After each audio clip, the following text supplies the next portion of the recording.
Burn your vision board. Tear up that 5-year plan you wrote last New Year's. Throw away the diaries where you beg the universe for what you desire. They're not helping you.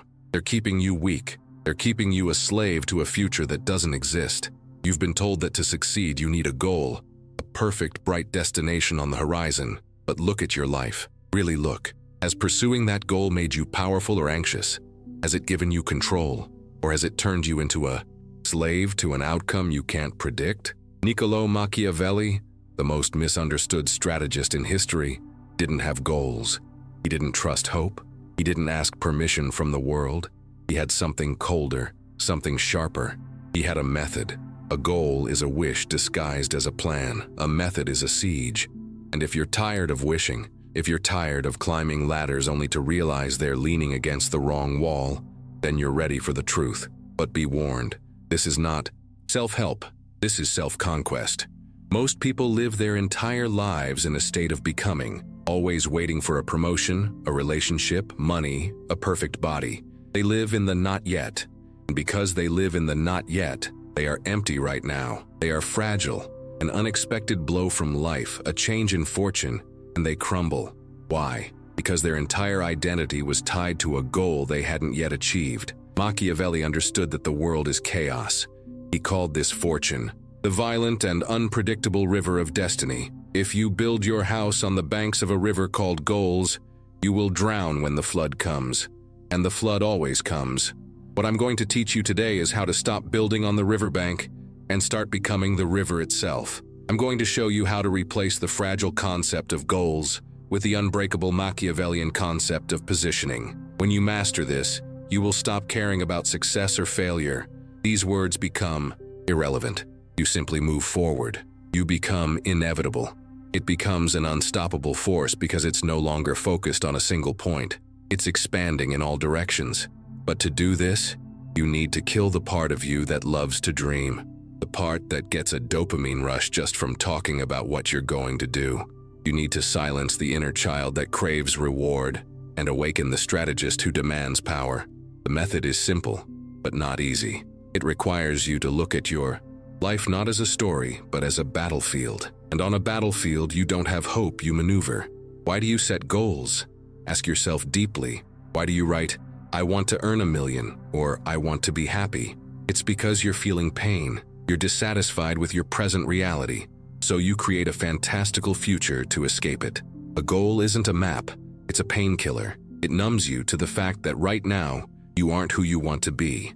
Machiavelli despised hope. He saw it as weakness.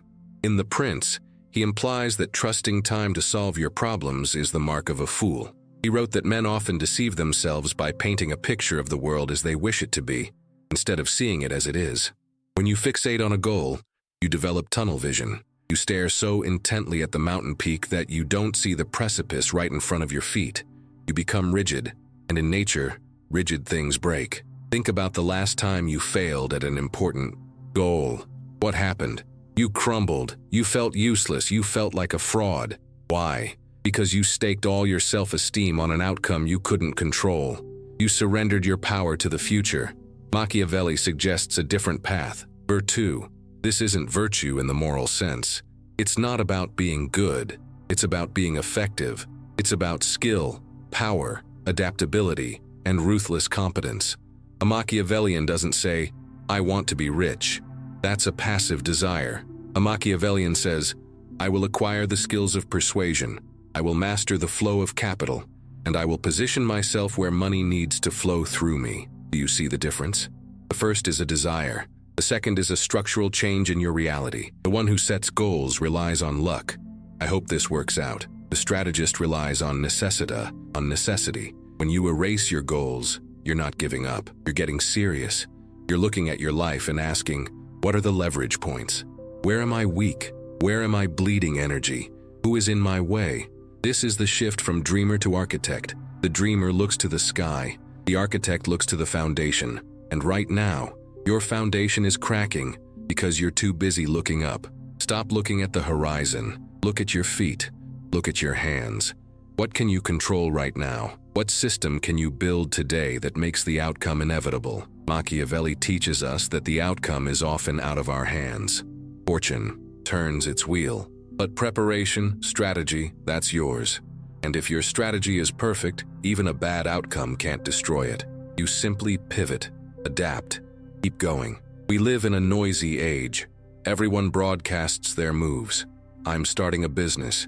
I'm going to the gym. I'm working on a new project. You post it on social media. You tell your friends. You seek validation before even taking the first step. Machiavelli would call this suicide. He famously used the metaphor of the lion and the fox. The lion is strong, scares the wolves, but the lion falls into traps. The fox is weak, but the fox sees the traps. To be powerful, you must be both. But when it comes to your ambitions, you must be the fox. When you announce your goal, two things happen. First, your brain releases dopamine. It gives you the chemical satisfaction of achieving the goal without you actually doing the work. You feel good. You feel accomplished. And because you feel accomplished, you lose the hunger to actually do. You've tricked your own brain, leading it to complacency. Second, you create resistance. The moment you tell the world what you want, you create enemies. People who are envious, people who doubt you, people who subconsciously want you to fail so they don't feel bad about their own stagnation. You give them a target. Machiavelli advised that a prince should never reveal his true intentions until the knife is already in motion. One must be a great pretender and dissembler, he wrote. Erase your goals from your bio. Erase them from your conversations. Move in silence. This isn't just about secrecy. It's about conserving energy.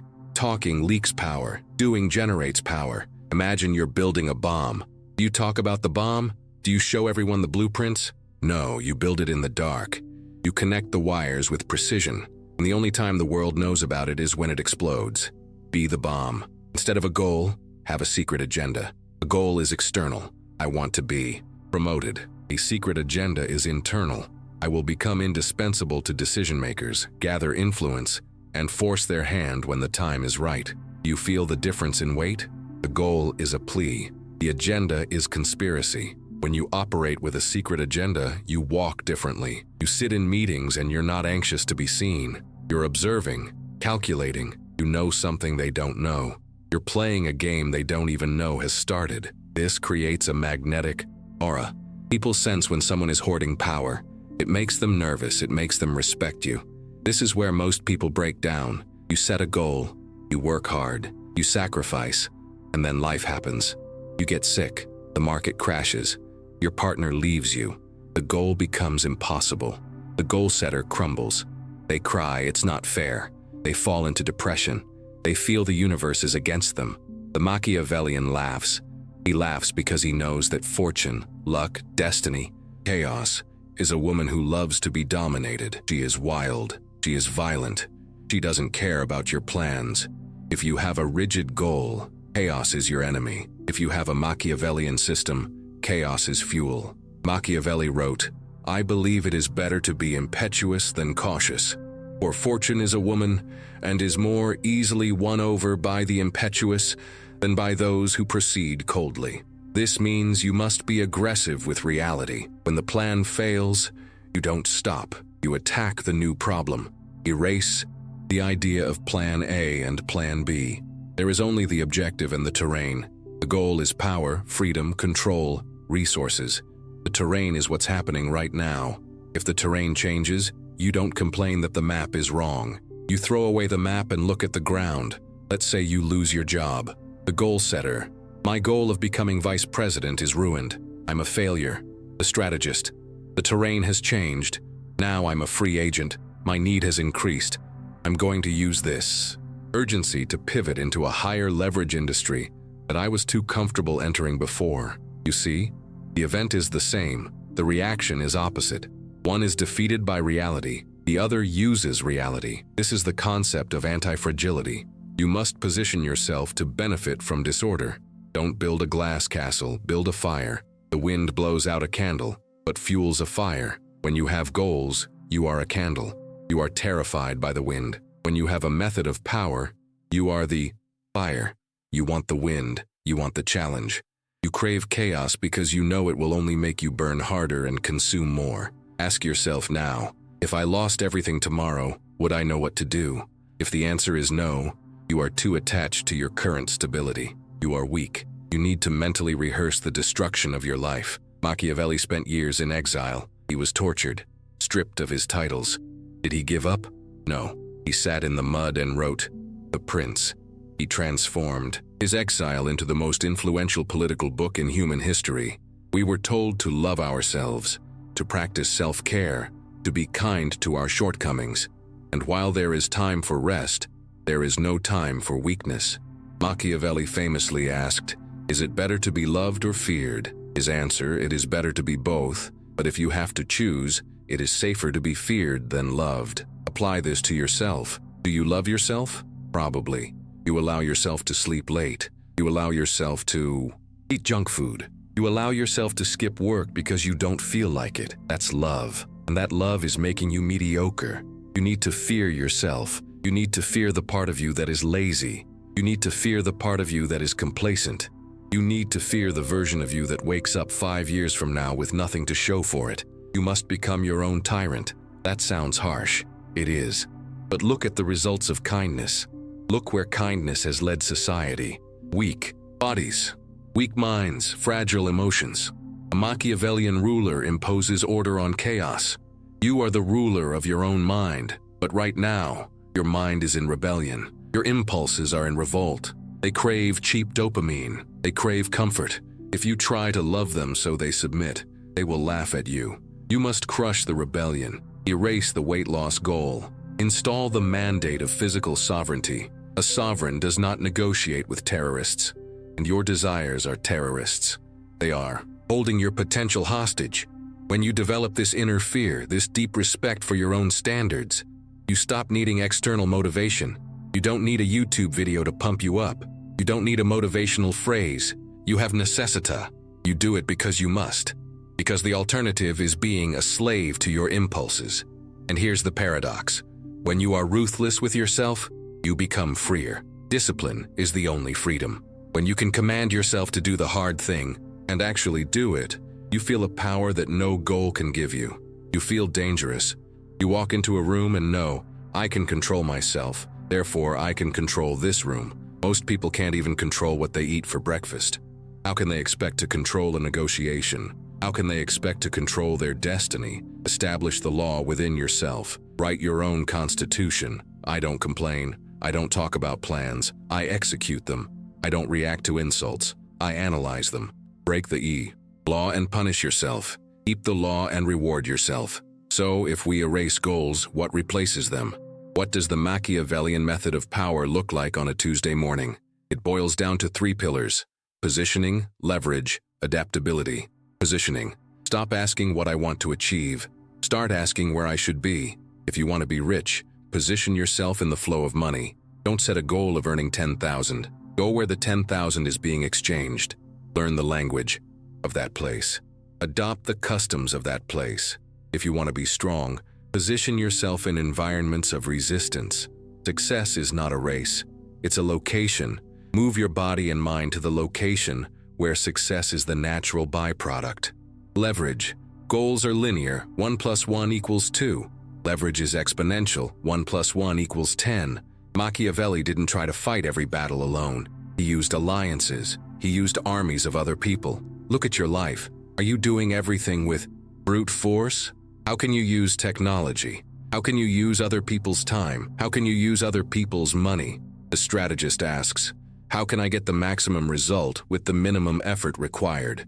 This isn't laziness, it's efficiency. It's conserving your energy for the killing blow. Adaptability. Wake up every day and read the room. Read the market. Read your own energy levels. If you're tired, do low-energy strategic work. If you're energized, do high-energy execution work. Don't force. Square peg into a round hole just because your schedule says so. Be water. If the door is locked, enter through the window. If the window has bars, dig a tunnel. If the ground is too hard, wait for the rain to soften it. Never stop moving, but never be afraid to change the direction of movement. This method is simpler because it removes the emotional weight of failure. You can't fail if you're constantly adapting. You can only be delayed. And delay for a strategist is just time to sharpen the blade. When you erase your goals and adopt this method, something changes in your eyes. You stop looking desperate. Stop looking like you're chasing something. Start looking like you have something. People are drawn to certainty. In a world of anxious goal setters, the man with a system is king. You become the eye of the storm, calm, cold, vigilant. While they run around shouting about their 5-year plans, you are silently laying the bricks of an empire that will stand for 50. You stop getting high on the fantasy of the future and start getting high on controlling the present. Every action becomes a ritual of power. Every silence becomes a maneuver. Every setback becomes a lesson in geometry, calculating the new angle of attack. This is the Machiavellian path. It's not for everyone. It's dark. It's lonely. It requires you to kill the part of you that wants to be saved. No one is coming to save you. No goal will save you. Only you can save yourself, and you will do it not by wishing, but by commanding. Now you are awake. You have looked into the abyss of your own ambition and haven't blinked. But understanding the philosophy is only the first step. The mind is a cunning servant. It will try to slip back into old habits. It will try to set a goal tomorrow morning. You must watch it. You must guard the throne of your mind. There's a specific trap that destroys even the best strategists. It's the trap of emotional leakage. It's the moment when you let your feelings dictate your strategy. Machiavelli warned about this more than anything else. You must completely detach yourself from your emotions to become immune to manipulation. Most people live enslaved by their own emotions. They react, they don't act. They let anger, fear, pride command their decisions. And when you do that, you become predictable. And to be predictable is to be conquerable. True power comes from inner stillness, from the ability to observe your feelings without being dragged along by them. This doesn't mean suppressing emotions, it means mastering them. The sovereign is not the one who doesn't feel. It's the one who feels, but doesn't obey. If you want to apply all this in practice, start today. Now, open your notes, erase all the goals. Write only 3 questions. Where do I need to be? What leverage can I use? How do I adapt when everything changes?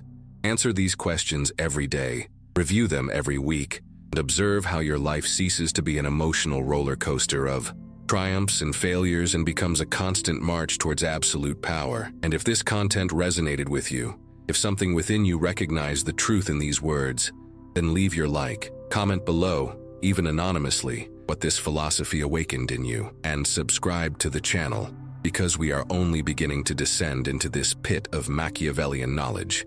In the next videos, we will dissect manipulation, social strategy, and the construction of real power in the modern world. You won't want to miss it.